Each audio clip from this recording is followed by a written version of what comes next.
Hi everyone, how's it going? Now today we're going to figure out Chalcolithic age. ठीक है, आज हम Chalcolithic as के बारे में पढ़ेंगे। इस एज को बेसिकली हम कॉपर एज के नाम से भी जानते हैं।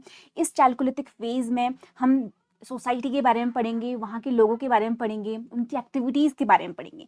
बेसिकली वो डोमेस्टिकेशन किया करते थे या नहीं किया करते थे, उनकी एग्रीकल्चर प्रोसेसिंग, उनकी क्राफ्ट एंड उनकी अदर एक्टिविटीज़ को हम इस चैप्टर में, इस मॉड्यूल में फिगर आउट करने की कोशिश करेंगे। So guys, just hear me out for 20 or 30 minutes. You will come to know how interesting this chapter is. So let's get started. Chalcolithic as के बारे में पढ़ने से पहले हमें चालकोलिथिक का मतलब समझना होगा गाइस। ठीक है, चालकोलिथिक, अगर हम चालकोलिथिक का मतलब समझें, चालकोलिथिक बेसिकली चालको मीन्स होता है कॉपर एंड लिथिक मीन्स होता है stone. So copper and stone, Chalcolithic as एक ऐसा फेज है जहां पे हमने पहली बार किसी मेटल का यूज किया और वो मेटल था कॉपर। ऑलराइट, कॉपर का हमने इस एज में यूज किया एंड इतनी बेहतरीन तरीके से हमने यहाँ पे कॉपर का यूज किया। हमारे सारे इम्प्लीमेंट्स, हमारे सारे टूल्स कॉपर के हुआ करते थे। ठीक है, अगर हम स्टोन से कंपेयर करें, एक मेटल में ज़्यादा स्ट्रेंथ होगी, ऑब्वियस सी बात है। अगर हम हंटिंग के लिए किसी भी चीज़ का यूज़ करें, अगर हम कंपेयर करें स्टोन और मेटल में, तो हंटिंग के लिए हमें ज़्यादा स्ट्रेंथ किस चीज़ में दिखेगी? ऑब्वियसली बात है, हमें हंटिंग के लिए हमें मेटल का यूज़ करना होगा। अगर हमें अच्छी हंटिंग करनी है, अगर हमें अपनी प्रोसेस को अच्छी करनी है, तो हमें उसमें मेटल का यूज़ करना होगा। सो चालकोलिथिक एज एक ऐसा एज था जिसमें हमने मेटल का यूज़ किया। वो मेटल हमारा कॉपर था। इसको हम इनियोलिथिक भी बोलते हैं। ठीक है, इनियोलिथिक ये लैटिन में बोलते हैं। इनियो मतलब भी होता है हमारा कॉपर। ऑलराइट गाइस, सो हम थोड़ा सा इसके कैरेक्टरिस्टिक्स के बारे में जानेंगे यहाँ पे। Stone copper face, basically stone copper face क्या है? ऐसा है, ये जो stone copper face Chalcolithic as जो हमें देखने को मिली, ये नियोलिथिक एज के एंड में हमें देखने को मिली। अगर मैं आपको नियोलिथिक एज के बारे में थोड़ा सा एक इन अ नटशेल आपको थोड़ा सा इसके बारे में बताऊं, नियोलिथिक एज का जो टाइम पीरियड है गाइस, वो 7000 BCE के पास आपको देखने को मिलेगा। मीन्स नियोलिथिक एज एक ऐसा एज है जहाँ पे लोगों ने सेटल्ड लाइफ जीना स्टार्ट कर दिया। मीन्स अगर आपको स्टोन एज के बारे में थोड़ी सी भी जानकारी है, आपको बिल्कुल पता होगा स्टोन एज के 3 फेजेस होते हैं, Palaeolithic, Mesolithic and Neolithic. Palaeolithic में जो लोग थे वो बेसिकली नोमेडिक तरीके से थे। वो एक जगह पे नहीं रहा करते थे, हमेशा ट्रैवल करते थे। उनका काम बस हंटिंग और गैदरिंग का हुआ करता था। ठीक है, धीरे धीरे जब एज बड़ी आगे, धीरे धीरे मेसोलिथिक एज आया, फिर नियोलिथिक एज आया। नियोलिथिक एज में हम एक रेवोल्यूशन देखने को मिलेगा। ठीक है, हमको नियोलिथिक एज में क्या मिलेगा? एक रेवोल्यूशन देखने को मिलेगा, जहाँ पे लोग नोमेडिक से एक सेटल्ड लाइफ जीना उन्होंने स्टार्ट कर दिया। उन्होंने उस वक्त बहुत सारी और चीज़ें भी यहाँ पे करनी स्टार्ट कर दी, लाइक एग्रीकल्चर एंड डोमेस्टिकेशन। तो जब नियोलिथिक एज का एंड आता है, उसके बाद हमें ये चालकोलिथिक फेज देखने को मिलेगा। ठीक है, बहुत सारे स्कॉलर्स का कहना है जो चालकोलिथिक एज है वो नियोलिथिक एज का ही एक ब्रॉड फेज है, या फिर हम इसको एक ट्रांजिशन फेज कह सकते हैं। नियोलिथिक और ब्रॉन्ज एज की एक ट्रांजिशन फेज कह सकते हैं।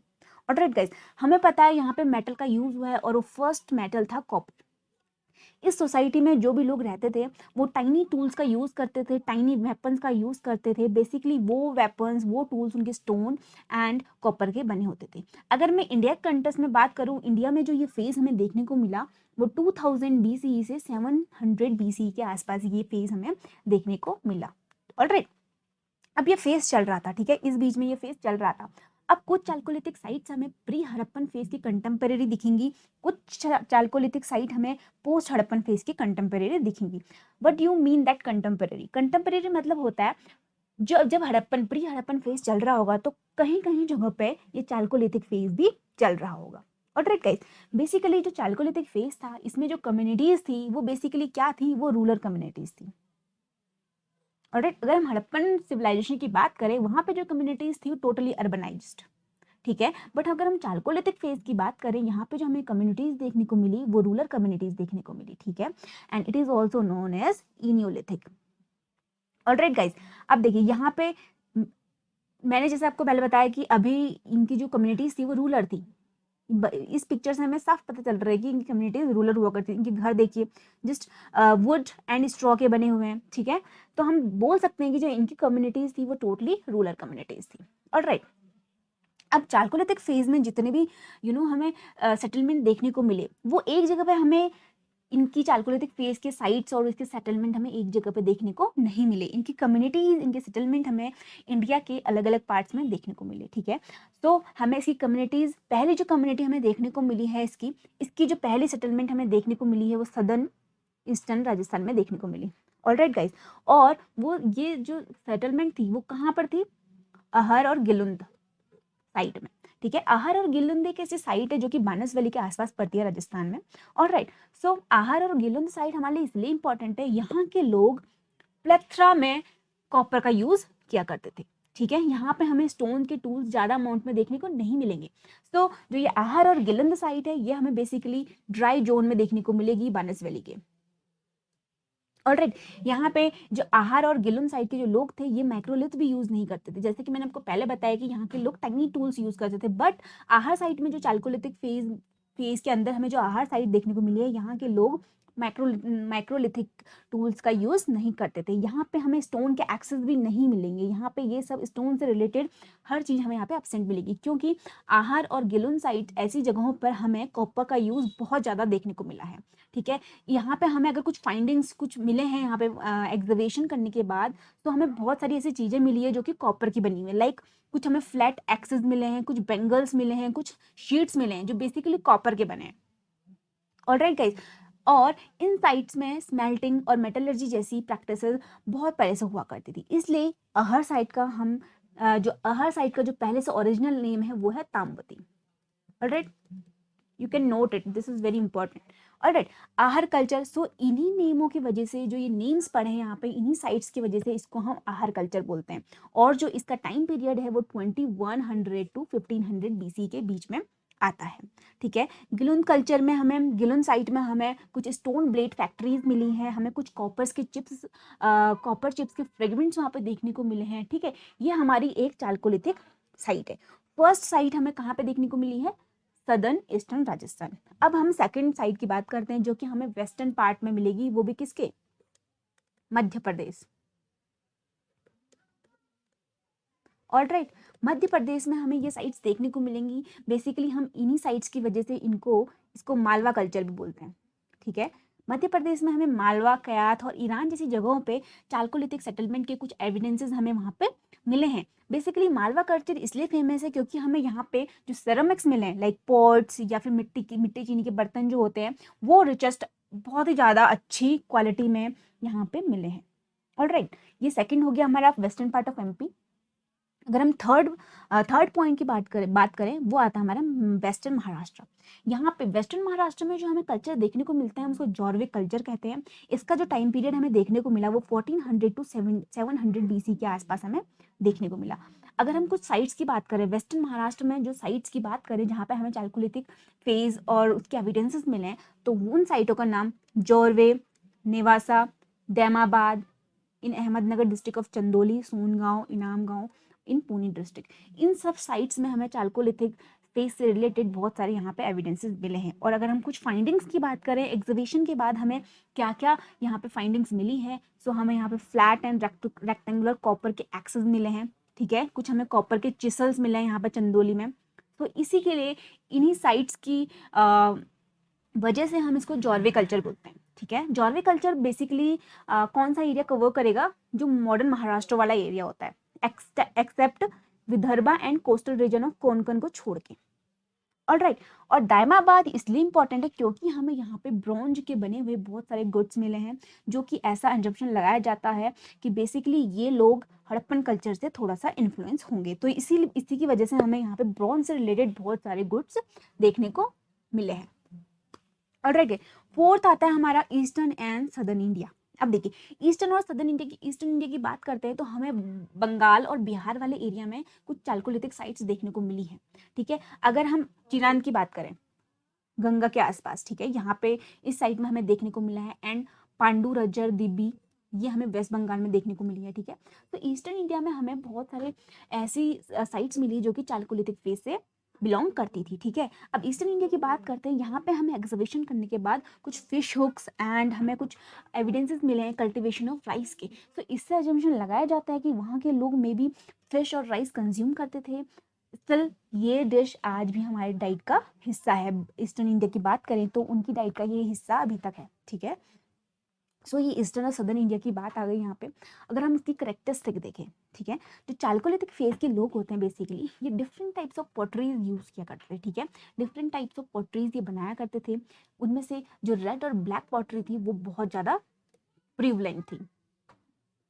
ऑलराइट, ये लोग डोमेस्टिकेशन भी किया करते थे, ये लोग एग्रीकल्चर भी किया करते थे। अगर हम डोमेस्टिकेशन की बात करें, ये लोग काऊ का भी डोमेस्टिकेशन करते थे, sheep, goats, pigs, buffalo, deer, इन सब का ये लोग डोमेस्टिकेशन किया करते थे। अगर हम एग्रीकल्चर की बात करें, एग्रीकल्चर में ये पल्सेस भी उगाते थे एंड ग्रेन्स भी उगाते थे। पल्सेस की बात करें तो पल्सेस में ये lentil, black gram, green gram, grass P जैसी पल्सेस भी ये उगाया करते थे। अगर हम ग्रेन्स की बात करें, ग्रेन्स में ये वीट और राइस एंड बाजरा जैसी चीज़ों को ये उगाया करते थे, ठीक है। बेसिकली हमें जो फूड ग्रेन्स की जो सबसे ज़्यादा अमाउंट में हमें एविडेंसेस मिले हैं वो हमें महाराष्ट्र से मिले हैं। कौन से साइड से? नवदतोली, ठीक है, वेरी वेरी इंपॉर्टेंट। इस साइड से हमें फूड ग्रेन्स की बहुत ज़्यादा अमाउंट में एविडेंसेस मिले हैं। सो अजम्पशन ये लगाया जा रहा है कि इस साइड में लोग बहुत ज़्यादा अमाउंट में यहाँ पे एग्रीकल्चर किया करते होंगे, ठीक है। और नावदतोली के लोग बेर और लिनसिड जैसी चीज़ों को भी उगाया करते थे। अगर हम कॉटन की बात करें, कॉटन हमें डेक्कन में देखने को मिला है एंड ईस्टर्न इंडिया में हमें फिश देखने को मिला, राइस कल्टीवेशन देखने को मिला, जिसमें हमने अजम्पशन लगाया कि वहाँ के लोग राइस एंड फिश कंज्यूम किया करते थे। ऑलराइट, तो ये तो करेक्टरिस्टिक होगी। अगर हम अब बात करें when it comes to art and craft, तो आर्ट एंड क्राफ्ट की क्या बात कर सकते हैं हम इसमें, ठीक है। यहाँ के लोग आर्ट एंड क्राफ्ट में एक्सपर्टीज थे, कॉपर स्मिथिंग में एक्सपर्टीज थे, ये लोग मेटलर्जी की प्रोसेस को अच्छी तरह से जानते थे, ठीक है। तो आर्ट एंड क्राफ्ट भी इनका बहुत अच्छा था उस वक्त, ठीक है। और ये बीड्स भी मैन्युफैक्चर किया करते थे, सेमी प्रीशियस के बीड्स भी ये मैन्युफैक्चर किया करते थे, like carnelian, steatite, quartz, crystal, agate. People यहाँ पे स्पिनिंग और वीविंग की जैसी प्रोसेस भी जानते थे, ठीक है। जैसे आप इस पिक्चर में देख रहे हैं, ये स्पिनिंग की प्रोसेस है। सो ये स्पिनिंग और वीविंग की प्रोसेस को जान रहे हैं, तो मतलब ये सिल्क और कॉटन की खेती भी यहाँ पे करते होंगे, ठीक है। हमें बहुत सारी महाराष्ट्र की ऐसे साइट्स हैं जहाँ पे हमें कॉटन फ्लैक्स, सिल्क थ्रेड और कॉटन सिल्क जैसी चीज़ों का एविडेंस मिला है। फ्लैक्स एक प्लांट है जिससे धागा तैयार किया जाता है। ऑलराइट, तो ये ऐसी चीज़ें हमें महाराष्ट्र से देखने को मिली हैं बहुत सारी जगहों में। एंड ब्लैक और रेड कलर की पॉटरी यहाँ प्रिवलेंट अमाउंट में हमें देखने को मिली। ऑलराइट, इसके बाद हमें कुछ साइट्स में जैसे लाइक मध्य प्रदेश, महाराष्ट्र एंड बिहार जैसी जगहों में हमें channel spotted and dishes on stand, balls on stand जैसी चीज़ें भी देखने को देखिए। एग्जाम्पल है, देख रहे हैं, अब ये डिश है ना जो स्टैंड में खड़ी कर रही है, तो आप देख सकते हैं ऐसी चीज़ें भी वो बनाया करते थे, ठीक है। और जो पॉट्स वो बनाते थे उनमें वो लीनियर डिज़ाइन बनाते थे, और वो लीनियर डिज़ाइन बेसिकली वो ब्लैक कलर से बनाते थे, ठीक है। ब्लैक कलर से बनाते थे वो लीनियर डिज़ाइन। सो पॉट्स भी यहाँ पे बहुत इंपॉर्टेंट थी इनकी सोसाइटी के लिए, ठीक है। अब हम पॉट्स की बात करते हैं। बेसिकली दो तरीके की पॉट्स हमें यहाँ पे देखने को मिलेगी, रेड एंड ब्लैक कलर की पॉटरीज हमें यहाँ पे देखने को मिलेगी, ठीक है। यहाँ पे एक और पॉटरी यहाँ पे बहुत ज़्यादा प्रिवलेंट थी, वो थी ऑक्री कलर की पॉटरीज हमें यहाँ पे देखने को मिलेगी। और उन पॉट्स में लीनियर डिज़ाइन होता था, जैसे कि मैंने आपको पहले बताया, उन पॉट्स में लीनियर डिज़ाइन होता था, वो भी ब्लैक पिगमेंटेशन। आप देख रहे हैं ये पॉट है पूरा और इसमें ब्लैक कलर की कुछ लीनियर डिज़ाइन उन्होंने की है। ऑलराइट, तो ये हमारे पॉट्स हो गए। और उन पॉट्स में अलग डिज़ाइन भी देखने को मिले, लाइक उन्होंने एनिमल के डिज़ाइन बना के रखे थे उन पॉट्स में, फ्लावर के डिज़ाइन हमें वहाँ पे देखने को मिलेंगे, प्लांट्स के डिज़ाइन हमें उन पॉट्स में देखने को मिलेंगे। तो ये पॉट्स के बारे में था। हम जान सकते हैं ये सब चीज़ें पढ़ के, हम इमेजिनेशन एक अजम्पशन लगा सकते हैं कि यहाँ के लोग बेसिकली हर चीज़ में इन्होंने करना स्टार्ट कर ही लिया था। तो ये चालकोलिथिक फेज के बारे में है, ठीक है। ये फर्स्ट चैप्टर मैंने आपको बेसिकली करेक्टरिस्टिक्स और कुछ साइट्स जिस रीजन में हमें ये चालकोलिथिक फेज सेटलमेंट से रिलेटेड साइट्स मिली हैं, ये लेक्चर उसके बेसिस पे। अगले लेक्चर में मैं आपको बरियल प्रैक्टिसेस, ठीक है, उनका रिलीजन एंड उनके हाउसेस, इसमें सोशल इनइक्वालिटीज़, ये सब चीज़ें मैं अगले लेक्चर में आपको बताऊंगी। So guys till then bye bye, take care and keep watching this video. So guys, let's catch up soon.